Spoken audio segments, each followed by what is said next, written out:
Hello guys, আসসালামু আলাইকুম। আপনারা কয়েকদিন যাবৎ দেখতে পাচ্ছি আমরা ফিলিস্তিনের উপর যে নির্মম অত্যাচার করে যাচ্ছে ইসরায়েলি বাহিনী, তাদের এই বর্বরতার তীব্র নিন্দা আমরা প্রতিবাদ জানাচ্ছি। আমরা চাই সারা বিশ্বের যে নেতাগুলো আছে, মুসলিম বিশ্বের যে নেতাগুলো আছেন, সেই নেতাগুলো জেগে উঠুক, সেই নেতাগুলো কথা বলুক। কিন্তু যে নেতারা আছেন তারা কোনো কথা বলছে না।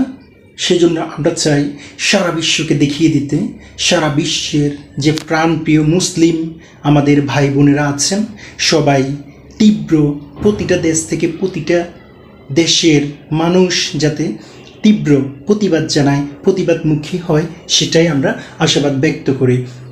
কারণ হচ্ছে এখন যদি এই বর্বরতার, এই নৃশংসতার প্রতিবাদ করা না হয়, পরবর্তীতে দেখা যাবে যে পুরো ফিলিস্তিনটাই নিয়ে যাবে ইসরায়েল। আজকে মানবতা কোথায়? আজকে মানবতা লুণ্ঠিত হচ্ছে। আপনারা দেখতে পাচ্ছেন সারা বিশ্বে যেভাবে ইসরায়েলের প্রতি সমর্থন জানিয়েছে একমাত্র আমেরিকা। আমরা এর তীব্র নিন্দা ও প্রতিবাদ জানাচ্ছি আমেরিকার এই